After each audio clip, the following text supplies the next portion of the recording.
Papalapit na ang halalan 2025 kung saan 12 bagong senador ang ating iboboto. Sa loob ng 20 minuto, makakaharap, makakausap at makikilala natin ang mga kandidato. Samahan niyo kami dito sa Harapan 2025.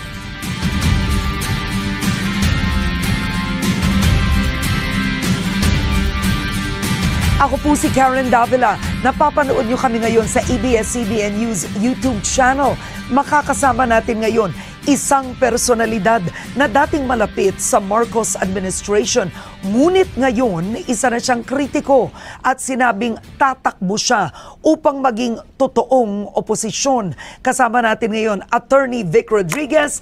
Maraming salamat. Thank you for accepting our invitation. Thank you, Karen. Magandang araw at maraming salamat sa iyong pag-imbita sa akin ngayong araw. Attorney Vic Rodriguez, when you filed your candidacy, sinabi mo na ang candidacy mo ay endorsed by former President Duterte. Anong ibig sabihin nun? Nakausap ka ba niya? Anong pinangako niya?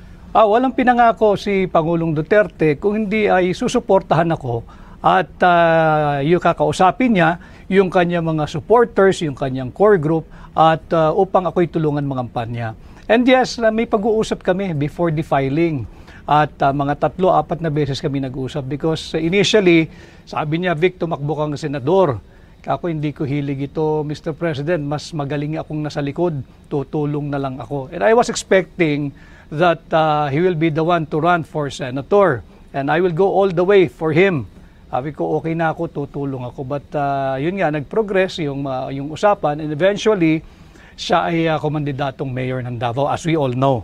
So ako ang tumugon doon sa hamon na pamunuan ng tunay at maisog na oposisyon. That's why here I am now. Oo, pero ibig sabihin si Pangulong Duterte ang nagbigay sa iyo ng idea na tumakbo kang senador? Not really idea. It's more of an encouragement from President Duterte for me to try and run for senator.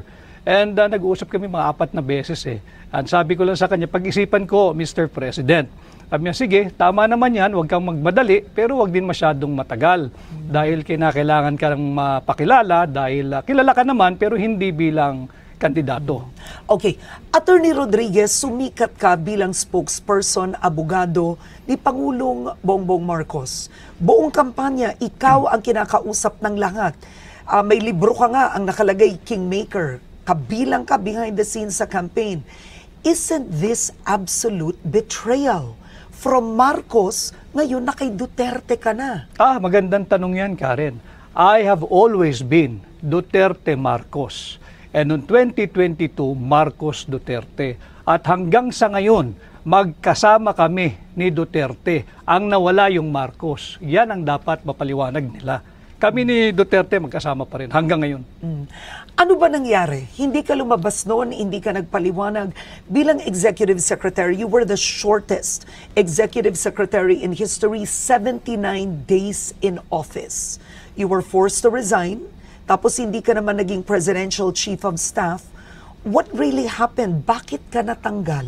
I think the shortest na naging ESIC, former ESN Senator Ed Angara, during the time of President Erap. Kasi abbreviated yung term ni Pangulong Estrada eh.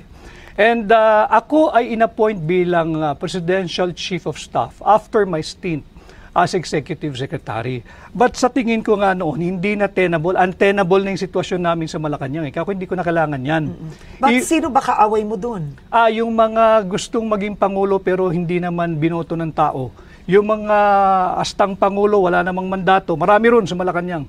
At alam naman ng taong bayan who I'm referring to, at hindi lang isang tao yan. Kaya nga nagkakagulo ngayon ang ating bansa. But why didn't the President stand by you? Initially, tumatayo siya, tumitindig siya sa aking panig. Pero eventually, bumigay, wala na tayong magagawa ron. And even before I assumed the position of Executive Secretary, Karen, hindi ito alam ng taong bayan. Alam ito ni Bongbong Marcos. Ilang beses ako nagsabi, hindi ko kailangan yan, okay na ako. I don't need that. Pero sabi niya, hindi, samahan mo ko. Pinaghirapan natin dalawa ito at gusto kong patakbuhin mo yung aking tanggapan kagaya ng pagpapatakbo mo nung kampanya. So, nandoon yung tiwala. Presidente na yan eh. Hindi naman lahat napapagkatiwalaan ng presidente. So, sige, tinanggap ko yung hamon. Pero as we go along, sabi ko, hindi ko kailangan ito, Mr. President. Exit na ako. Okay ako. Okay ako. Huwag mo akong problemahin. Ayos ako. That is why, even in the commission on appointments, kinakailangan nilang sumulat sa akin.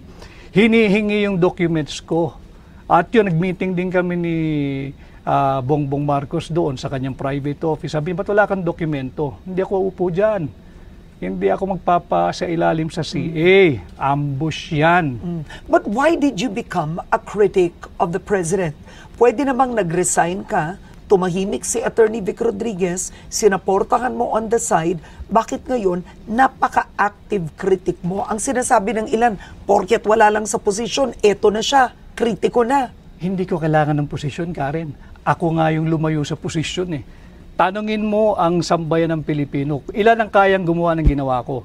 I walk away from being DES. Meron akong appointment as the Presidential Chief of Staff. Meron ba talaga yun? Meron, nasa libro ko. Because sinabi nila na walang ganun. Hindi, pirmado ni Bongbong Marcos yun. Alam niya yun. Kaharap nung pinirmahan niya, inabot niya sa akin si Naida Angping na ginawa kong PMS Secretary. Si Anton Lagdameo kaharapan at yung maraming PSG. Pirmado yun. Sa akin ang original hanggang ngayon.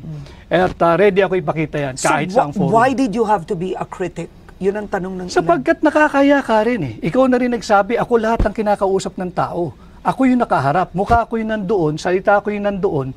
Tapos iba na ginagawa nung taong ikinampanya ko ng mabuti at tinangkilik naman ng tao. Hindi ito yung aming pinag-usapan.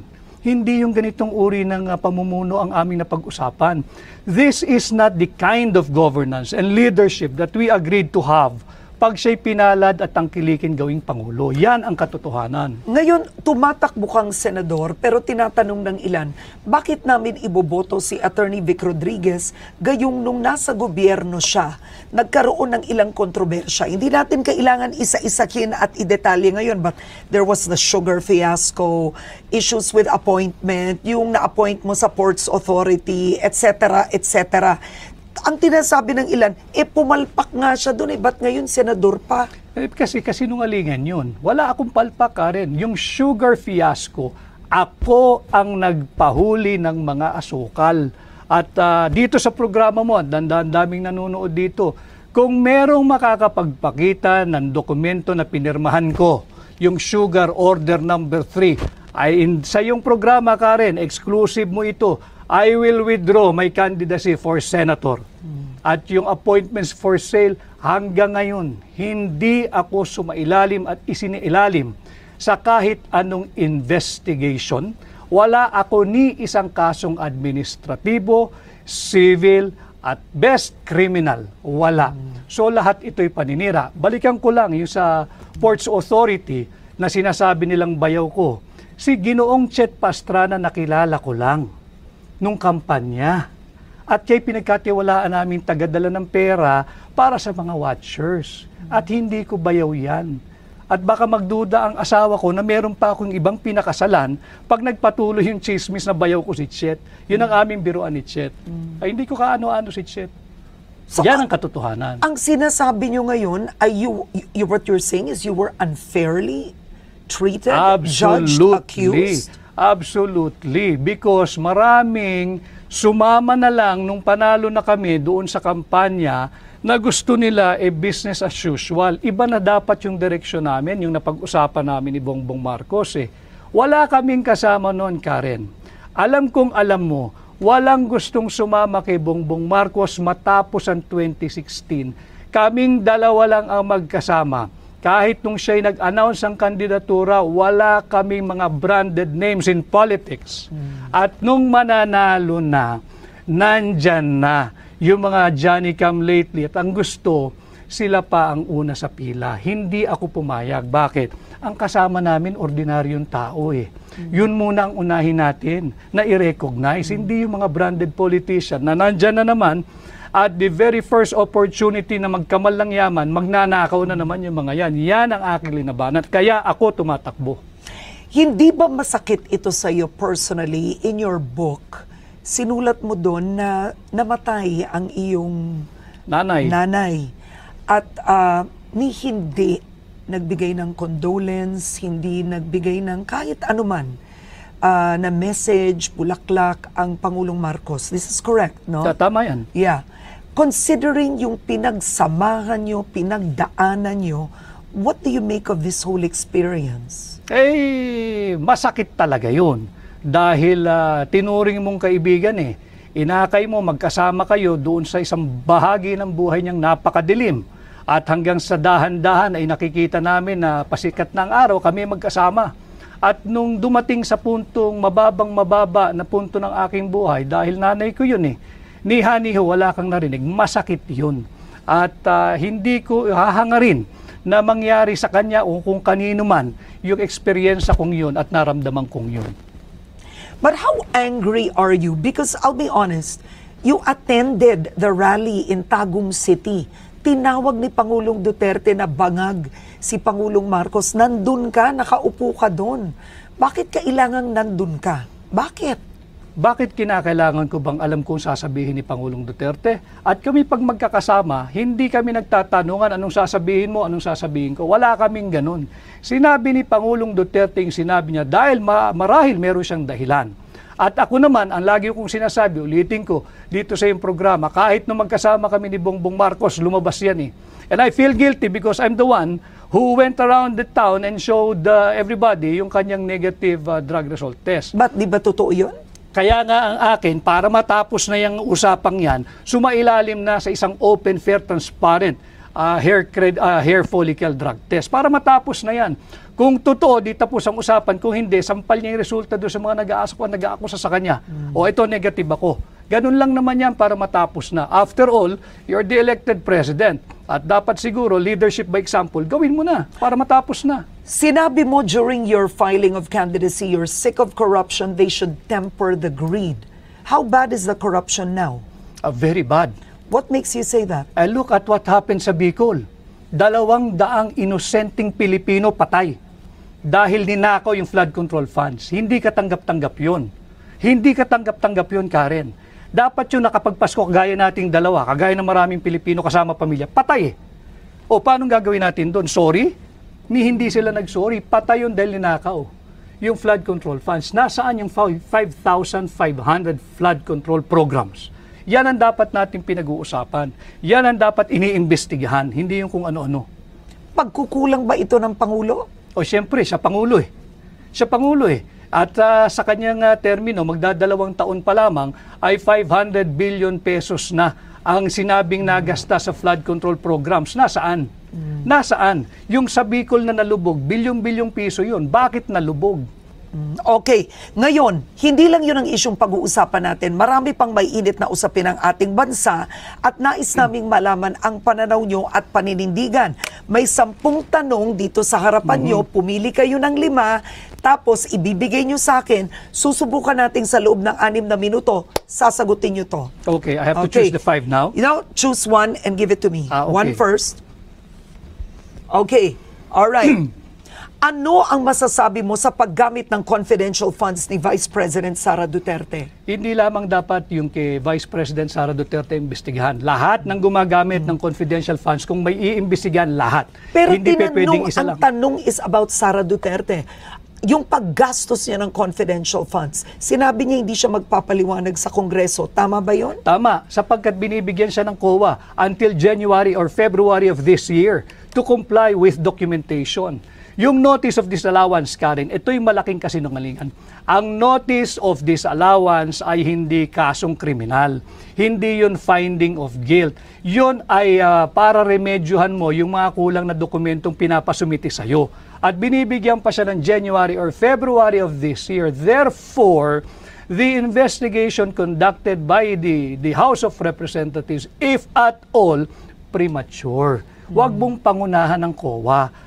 Constitutional duty ng COA yan. Article 9, Paragraph D, Section 3. So, Attorney, naniniwala kang walang maling paggamit si Vice President Sara Duterte sa confidential funds? Hindi pa dapat husgahan dahil meron pa siyang period to comply. So, lahat ito premature. Let COA do its job. Huwag pakialaman ng Kongreso yung trabaho ng COA because it is not the core function of Congress to do the function of COA. Okay, next. Okay, next question. Pabor ka ba na gawing legal ang divorce sa Pilipinas? Hindi ako komportable diyan sa pagpapalegal ng gagawing legal ang O divorce. bakit? Ayaw mo yung salitang divorce? Sapagkat nandyan na yung annulment at yung legal separation. At sa tingin ko, sapat na yan. At again, on constitutional ground, mahirap naman basta lang tayong susuong sa divorce bill dahil malinaw na kinikilala ng ating saligang batas, Article 2, Section 12 of the Constitution. Pinapalakas kinikilala ang pagiging sagrado ng pamilya. In fact, it is treated as the basic autonomous social institution na dapat palakasin. So on constitutional ground, may reservation ako sa divorce bill. Next. Yan. Okay. Paano mapapahusay ang kalidad ng edukasyon ng Pilipinas? O siguro ang tanong na lang, magkomento ka sa edukasyon ng Pilipinas ngayon at sa pagbawas ng budget. Kulelat tayo, di ba? Kulelat tayo sa math, sa reading, sa science at sa spelling. Tapos binawasan pa ni Bongbong Marcos ang 12 billion. Lalo tayong malulubog. We are not using our public money to do proper public investment. So maling-mali na bawasan mo ng 12 billion pesos ang Department of Education at isang kalang mo ang kinabukasan ng kabataang Pilipino, unahin mo ang ayuda ng mga mambabatas. Yan, maling-mali yan. Ang tanong ko sa iyo, kung naging senador ka, anong gagawin mo? What legislation will you do? I will work on amending the plunder law. Ibababa ko yung threshold ng plunder from 50 million to 5 million. At pag nagawa ko yan... Baka lahat makulong na. Hindi lang yan, Karen. Pag nagawa ko yan, ibabalik ko ang death penalty. Yun ang kaparusahan. Sapagkat higit pa sa heinous crime ang pagnanakaw. So ang plunder para sa iyo 5 million pesos tas death penalty. Yes. Okay. Dahil ang pagnanakaw ay pagnanakaw kahit magkano pang halaga yan. At singit ko lang, kahit sa banal na kasulatan, ang nakalagay lang doon, thou shall not steal, period. Hindi sinabing thou shall not steal ng more than 50 million. So wag nating paguluhin ang buhay natin, wag kang magnakaw, period. Alright, next. Ay, ano ko, nagalong ko to, pumili okay. ka ng iba. Here. Yan, okay. Alright, eto. Sa issue ng West Philippine Sea, tama ba ang ginagawang pivot ng administrasyon sa US mula sa China? Hindi ako sang-ayon. Sapagkat tatandaan natin, at nandito naman yung team mo, suriin ninyo yung naging pahayag ni Bongbong Marcos noong 2022 SONA. Nung sinabi niya as regards our standing in the community of nations, that we shall be friend to all and an enemy to none. Nag-pivot ka na. Andito na tayo, kaaway na natin ang China dahil we are pursuing hindi na independent foreign policy, kundi interest na ng Estados Unidos ito eh. With the proliferation of US military bases. Yung EDCAM yan, US military bases yan eh. But that's not a US military base. EDCA is not. No, they call it EDCA, pero nandoon na yung mga Article 18, Section 25 of the Constitution. No foreign bases, troops and installation. Anong tawag natin sa EDCA? Andun ang tropa nila, nandun ang base, nandun ang armas, nandun ang bomba, nandun ang missile. But that is essentially US military bases. But even the Supreme Court said EDCA is constitutional. Pero nandirito na sila, Karen.